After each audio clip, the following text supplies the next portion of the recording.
Hello.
Hi, Elizabeth.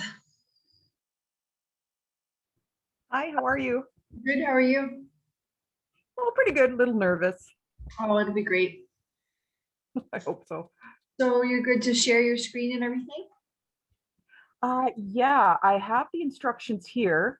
So I'm just looking here and it says share screen. I have my PowerPoint ready. So hopefully, fingers crossed, all goes well and it'll go Sure. good. So if you want to share your screen now, just so your PowerPoint's up, there'll still be a little window of your face talking. So if you want to share your Okay. screen, yeah, you can go ahead and try that now, and we can work out any kinks if we need to. Host disabled participant screen sharing. Oh, you're supposed to be a host. Let me see what I can do here.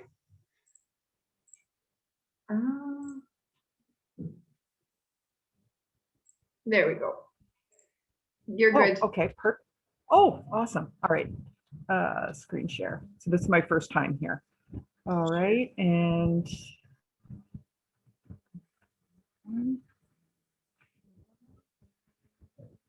okay.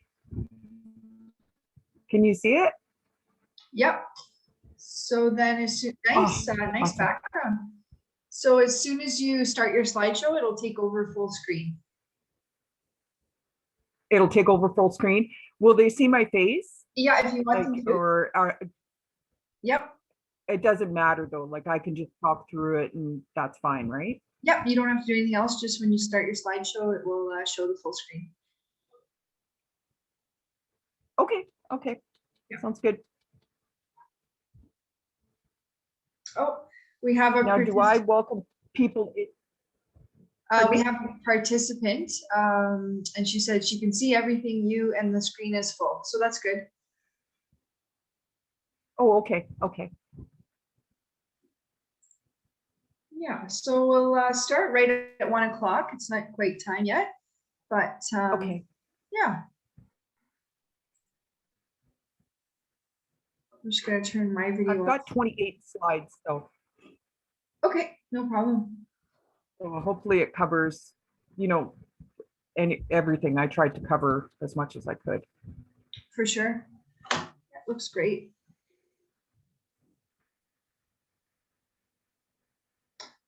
So I'm just going to turn my video off for now, Elizabeth. I'll be back in a couple minutes. Sure.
Okay, it's 1 o'clock, so we're gonna get started. Okay. Yep, so I'll just introduce you. This is Elizabeth Mincone. She is a placement student with us from CTS, Canadian Career College. She is a medical office administration student, but she also has a background as a nurse. So I'll let her take the lead and talk to you about foot care. Thanks, Elizabeth. Thank you. Hi, everyone. I just did up a slideshow just on foot care. I've been doing foot care on and off for about 14 years. So I just wanted to cover the most common problems with feet and maybe just show you some causes, symptoms, and treatment. So we'll go ahead. Foot care, it's the importance of caring for our body's foundation, and they truly are our foundation. Okay, so did you know that each foot has 26 bones, 33 joints, 19 muscles, 10 tendons, and 107 ligaments? So the average person walks 110 miles in their lifetime. Each foot takes 1.5 times your body weight with each step. So 80% of people over 21 develop a foot ailment. Oops, sorry.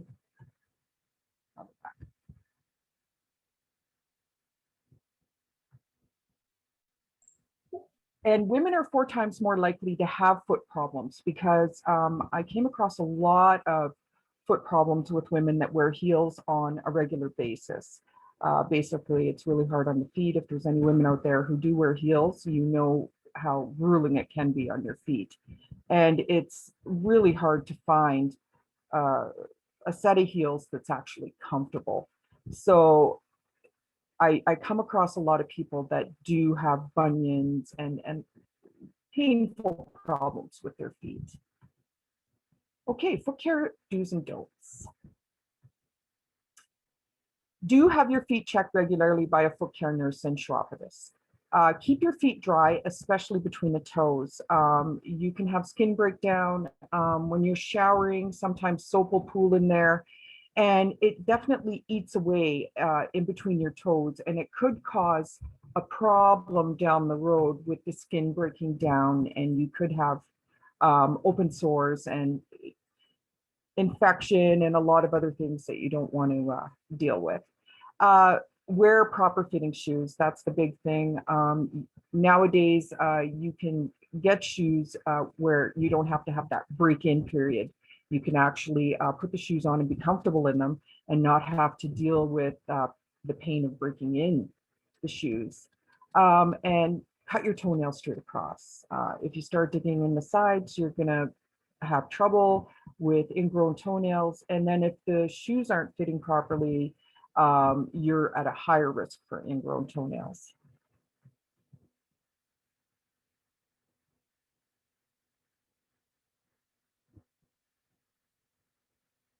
So don't go barefoot. A lot of people say, oh, I love to walk barefoot. The trouble with going barefoot is, number one, you don't know if you are going to cut your foot. And then you could have problems with infection, and you don't want to start getting into having a sore on the bottom of your feet. And also you can pick up fungus. There's a whole host of things. So a lot of people say, oh, I love to go barefoot. Maybe wear a pair of sandals or something. Don't let your feet get dry and cracked. When your feet start to crack, it causes fissures. And when they do get dry and cracked, they actually pull apart, and it could cause an opening. And again, infection, cellulitis, anything can get in there. Watch when you're a runner running on uneven ground. Ankle sprains are the #1 injury. And because we have all those ligaments and all those wonderful bones in there, an ankle sprain is really, really painful. And sometimes it's very hard to recover 100% from them. And again, like I said, don't wear high heels on a regular basis.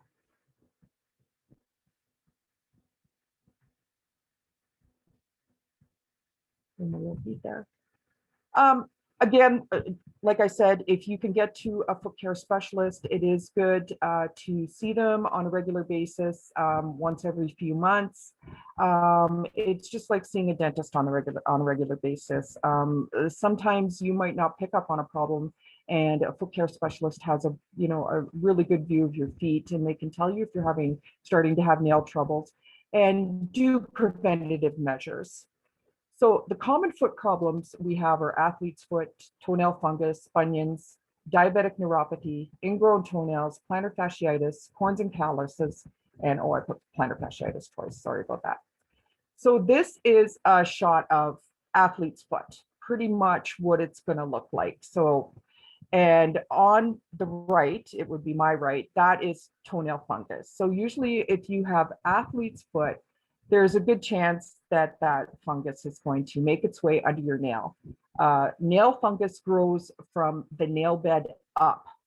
So it gets into your nail from the bottom and underneath your nail. And then it starts to grow there. So athlete's foot is a fungal infection of the skin. So as I showed, it's usually between the toes. Mostly you get it in a gym, shower, pool. Everybody kind of knows that. Fungus tends to thrive in warm, damp areas. Keep your feet clean and dry for prevention. Always dry your feet with a separate towel if you do have foot fungus. And then there's antifungal treatments. You have sprays, powders, or lotions to apply to the feet. If it starts to get really bad and you start really having open sores and it's just not healing, definitely go and see your doctor, because it's something that could turn into something very serious if you don't get it under control. Now, a toenail fungus infection usually starts on the toe. You'll see a white or yellow spot.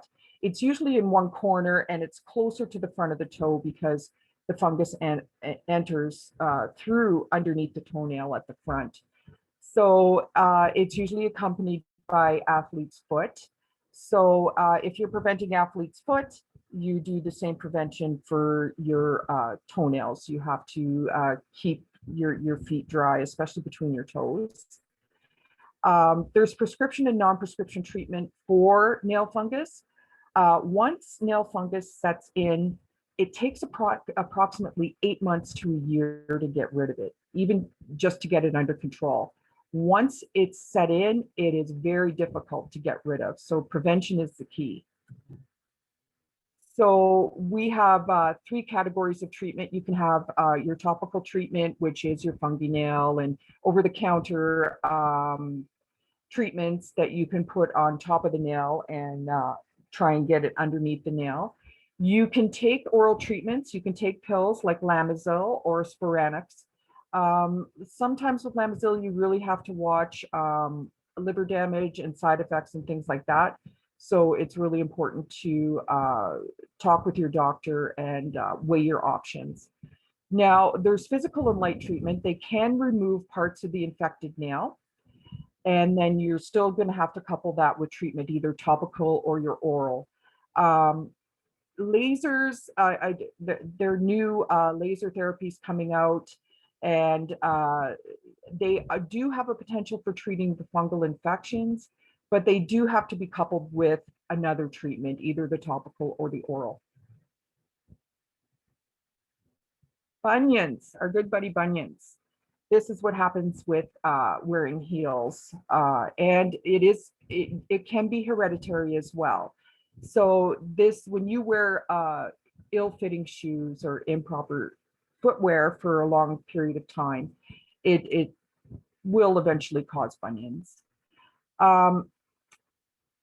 You should wear proper fitting shoes for bunions when you do have bunions. I have a lot of people that would come in and they would just cut the side of their shoe out, which is fine and dandy, but I mean, then you're exposing yourself to risk for injury to your foot.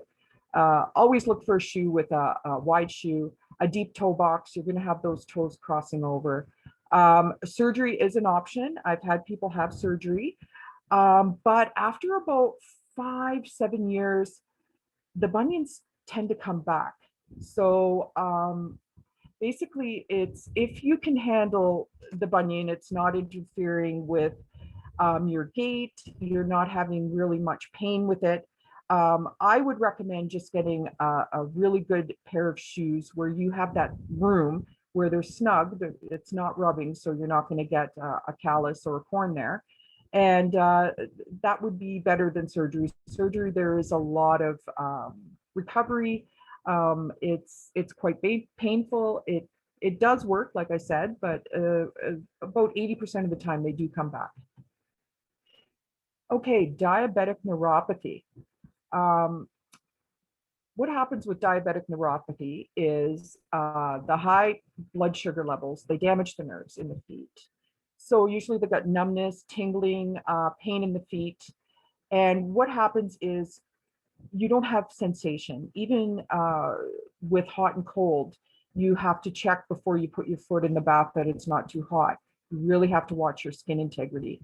My number one thing that I like my diabetics to really do all the time is before you put on your shoes, shake out your shoes. See if there's a little stone in there. Anything can get in there, because if you have diabetic neuropathy, you're not going to feel that stone. So you're going to be walking on that stone. It's going to be causing injury, and it could cause a sore, which in turn, if you have diabetes, it's going to be a long time healing, and you're going to have a whole other host of problems. Ingrown toenails. Ingrown toenails, again, can be hereditary as well. It can be passed down to family members, depending on the shape of the nails. Ingrown toenails are caused, again, by ill-fitting shoes and cutting your nails too short and cutting them on the side. So what happens is that it gets irritated, it gets inflamed, the skin swells up around the sides of the nails, and then the nail starts digging into the side. So I've had people with chronic ingrown toenails sometimes will pack underneath the nail and try and get the nail to grow out without growing in a hook. That can be done, but basically watch how you're cutting your toenails. Don't cut them too short, and cut them straight across. That's the best prevention. Plantar fasciitis, painful, and more painful. Plantar fasciitis is an inflammation of the nerve that runs from the heel along underneath the foot and underneath our arch. It is attached to our heel bone, where you can see in the picture. That nerve is like a chain. It does not stretch. It has absolutely no give. So if you've got an inflammation around it, so you're putting pressure on it, what's going to happen is that it's going to not have anywhere to go. So it's going to pull on that nerve, and you're going to have extreme pain when you're stepping. A lot of doctors say that it's idiopathic, which means they don't know where it comes from. A lot of my clients, I had worked on ladders a lot. So when you're standing on that ladder, you're putting a lot of pressure on that tendon, which in turn is inflaming the area around the nerve. So it's causes you pain along the bottom of the heel and also in the arch. So the best way is stretching, putting ice on it. You can take ibuprofen, anti-inflammatories. I also would tell people, take a bottle of water, pour half of it out, lay it on its side in the freezer and freeze it, and then just roll that bottle of water over your foot to get that inflammation down. And some people have had the tendon and the nerve like surgically cut. I don't know. It would have to be very, very chronic. I haven't run across too many people who have done that. So. Corns and calluses, more painful. These are corns. These are seed corns. They usually the photo that I'm showing here, and they usually occur on the bottoms of the feet. So what happens is that our body has this natural response to friction. So when you get callus on your heels and you get callus on your forefoot and things like that, that's just your body trying to protect the soft layer skin or your fat pad underneath. So what happens when you get an overgrowth of it is that it'll start to crack. You see the fissures there.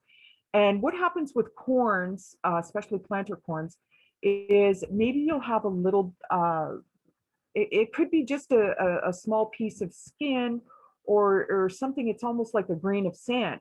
And what happens is that it'll irritate the area underneath the foot, and the body's going to respond to the irritation by protecting it by causing a callus to grow over top of it. So what happens is that every time you step, people describe it feels like a needle going into my foot. It just feels like something's just stabbing me.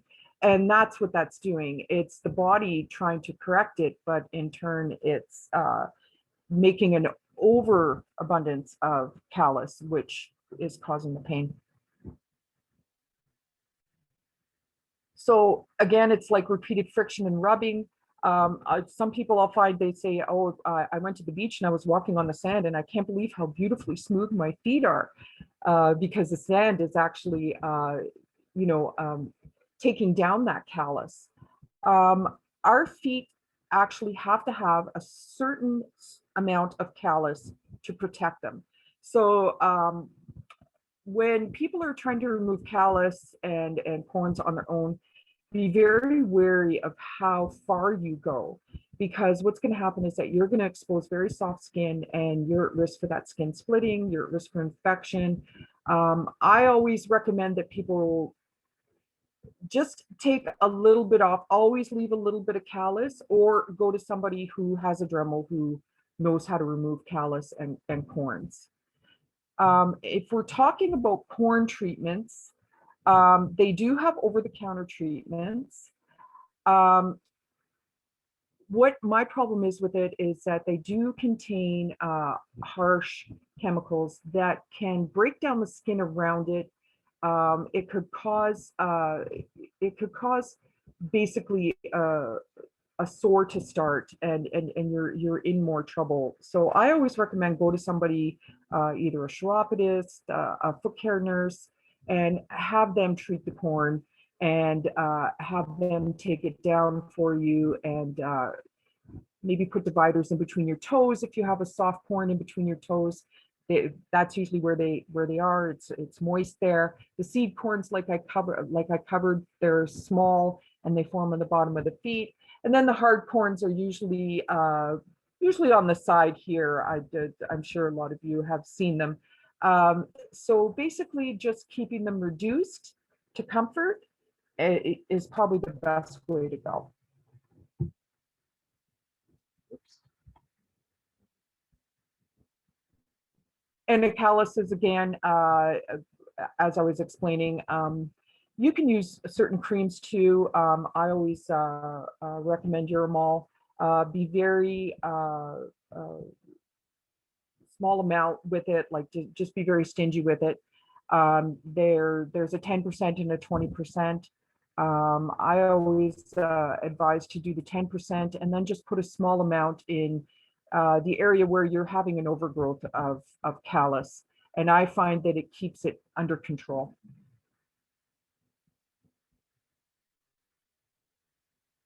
And again, if you're diabetic, do not self-treat. Definitely go see a diabetic foot nurse or a chiropodist or even your doctor, and then they can guide you to what you need to do or what they can do for you in regards to calluses and corns. Okay, so I went through the cream. And plantar warts, good buddy plantar warts, and they're caused by the HPV. Warts, once the wart sets in, it can be very, very painful. And what happens is that, again, our body responds to that and it calluses over, which makes it even more painful. It makes it grow in. So with warts,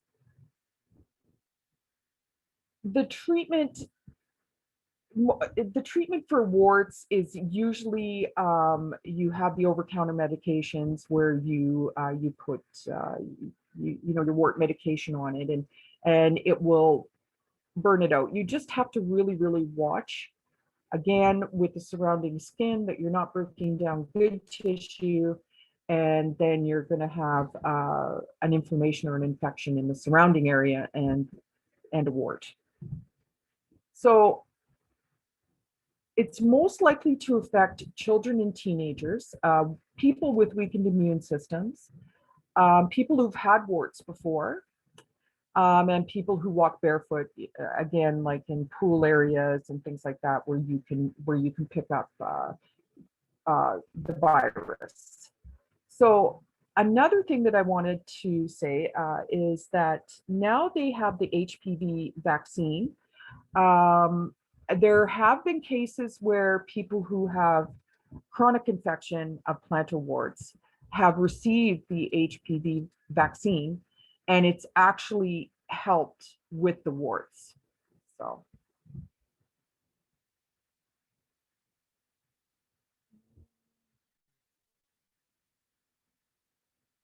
So in conclusion, our feet are important in maintaining our overall health. We have to take proper care of our feet. You have to see, foot care specialists are crucial. And if you're good to your feet, they'll reward you with good health and a pain-free active life. And I'd like to thank everybody. That's it for the presentation. If anybody has any questions, I can answer some questions. That's fine. Great, thank you, Elizabeth. Yeah, so if you have any questions, you can type them in the chat box, and Elizabeth can answer them for you.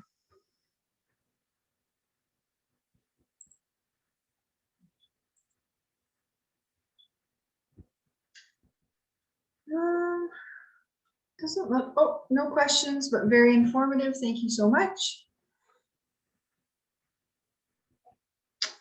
It was very informative. Elizabeth, I don't know if you've heard of hallux rigidus or turf toe, but I have that on one of my big toes. So it's like a real restriction of the big toe joint. It's super painful. I will never be able to wear high heels again.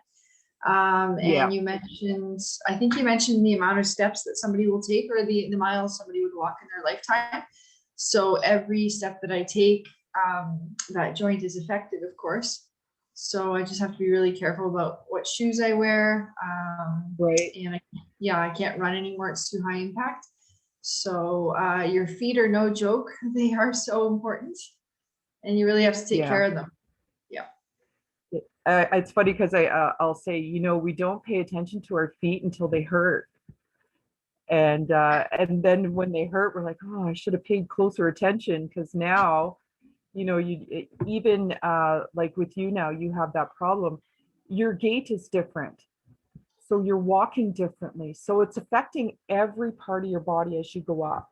So even you're holding your head differently. So you might have pain in your neck or pain in your shoulders and your hips, and you're not understanding why. It's because your gait has changed. So your body, your center of gravity is off. Yeah, definitely. That's true. Yeah. Yeah. Well, thank you very much. I think we'll wrap it up here. And if anybody has any questions, you can just email us here at New North Palliative Care, or message us on Facebook, or give us a call, and we'll relay that question to Elizabeth. So thank you very much. Thank you so much. Take care. Thank you. If I didn't stammer too much. It was awesome. Thanks. Thank you.